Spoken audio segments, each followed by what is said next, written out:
Missouri. He is introducing the Make in America to Sell in America Act, saying American families are bearing the brunt of this crisis. Senator, good to have you with us today. So what would this entail, and how would it change what we're seeing play out right now? Well, it's a pretty simple idea, Martha, which is that all of those goods that you see there waiting off the coast, maybe we ought to be making some of those in the United States. So what my bill says is that it would direct the Department of Commerce to identify what are the critical goods and critical supply chains for our national security, for our economy.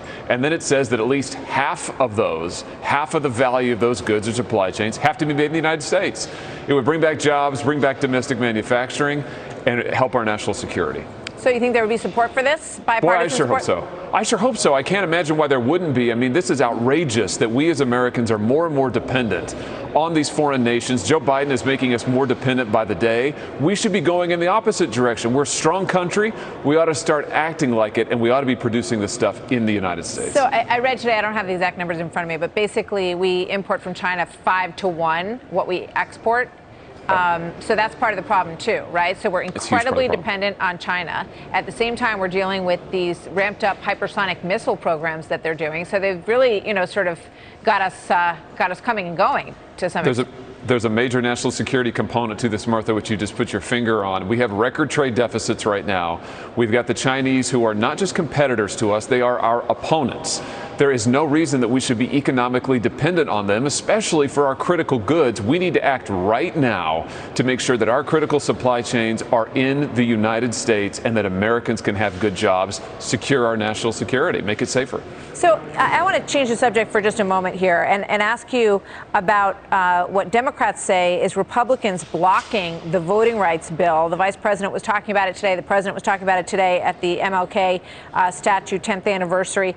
Here's a quick soundbite from the president. We'll get your reaction on the other side. But each and every time, the Senate Republicans block it by refusing even to talk about it. They're afraid to even just debate the bills in the U.S. Senate, as they did again yesterday, even on a bill that includes provisions that they've traditionally supported. It's unfair, it's unconscionable, and it's un-American. What's your response to the president there, Senator? What's unfair and unconscionable is the attempt of one party to take over the elections in all 50 states to advantage themselves.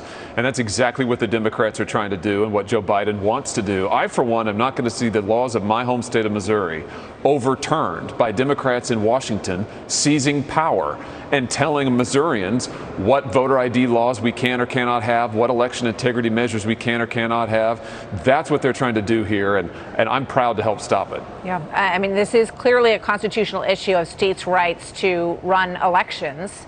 That is fundamental of the United States Constitution. To change that would be an enormous, enormous change and would federalize elections. And that is what many in your party are opposed to. So thank you very much, Senator. Always good to have you with us. Thank you. Thank you, sir.